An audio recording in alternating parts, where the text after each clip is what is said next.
Kristi Noem is not having a good week. She's not going to be vice president, and it's okay to criticize her. Welcome to the Jason Rantz Show, presented by None Better Tax Resolution.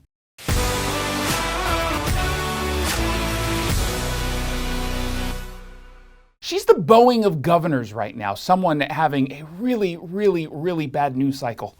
South Dakota Governor Kristi Noem is getting criticized with the release of her biography. It's published by Center Street Books. It's called No Going Back. Now, Center Street Books is the best possible publisher in the history of publishers, because they did publish my book, What's Killing America. But you see, Noem finds herself defending against two claims from her book. First, the most notorious and shocking one. She took her 14-month-old dog Cricket to the back of the shed and she yellered the poor pup. She tried her best to defend herself. I hope people really do buy this book and they find out the truth of this story, because the truth of this story is that this was a working dog and it was not a puppy. It was a dog that was extremely dangerous. It had come to us from a family who had found her way too aggressive. We were her second chance, and the day she was put down was a day that she massacred livestock that were part of our neighbors. She attacked me, and it was a hard decision. Most people aren't buying the excuses because the average person would just give the dog up to a rescue or, work with a trainer who specializes with aggressive animals. Now, I just got a 14-month-old dog, D'Artagnan. And you know what he does when he sees a bird? He tries to eat it because he's a dog. Though I do feed him better food than I feed myself, so you know. And it's not the only controversy. She made up a claim that she met with Kim Jong-un, the North Korean dictator. But she didn't.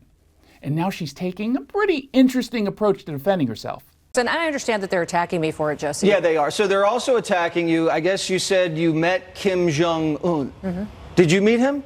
I've been to the DMZ. I've been to North Korea. You know, I don't talk about my conversations with world leaders. And so when I looked at the book and I saw that excerpt, I decided to make the change to the content of the book, and that's been done. So you didn't have a conversation with Kim when you were at the DMZ? I don't have conversations about my conversations with world leaders. I've been working on policy for 30 years, Jesse, and that's what most people don't remember about me is I'm old. I'm a mom, I'm a grandma. I've got 3 little grandbabies. You're not that old. So maybe you did have a conversation with Kim, but you don't want to talk about it. I will not talk about my personal conversations with any world leaders. It just won't, and I'm not going to do it. Now, that's kind of a ridiculous excuse. Now, look, I can get why she didn't notice the story was in there because I'm willing to bet she didn't actually write the book. I'm guessing it was ghostwritten based on interviews, news articles, and the writer believed that she did meet with him. Now, Noem probably didn't closely read the book after it was written. It happens with high-profile lawmakers or celebrities who've got books out. This is normal. But Noem also recorded the audiobook, so she knew it was in there. Now, is it possible that she just glossed over that detail because, and I totally get this from experience, sitting in a booth reading a book for hours on end, days after godforsaken days, it really is easy to kind of get lost. But still, this is a massive screw-up that she is ultimately responsible for. Now, look, it's okay to criticize Kristi Noem. Really, it is, I promise you. I've seen some odd defenses for Noem's doggy side. And I can understand wanting to defend a conservative lawmaker because, look, we know they're often mistreated in the media. But when the lawmaker treats a 14-month-old dog worse than Joy Reid treats a cisgendered white conservative man, it's okay to call her out. Being a conservative, even one we like, doesn't make you immune to criticism when it's deserved and offered in good faith. Plus, D'Artagnan told me if I didn't call the behavior out, he wouldn't let me home tonight. Jason Rantz here with Greg Nunn, your local tax expert and advocate. Greg, thank you so much for coming on. Hey, Jason, great to be with you again and talk about these tax issues. So some folks out there have the IRS calling them nonstop or even coming to their door. What do you recommend they do? You are protected by statute, by law, that when you have representation, they have to deal with your representative.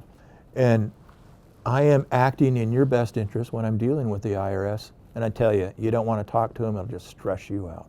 If you're having trouble with the IRS, then call Greg Nunn. Greg might be able to negotiate a settlement for up to 85% off the original amount owed, and that includes penalties and interest.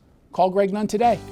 Did you like that commentary? Make sure you subscribe to the podcast of The Jason Rantz Show. Get it at KTTH.com or wherever it is you download your podcasts.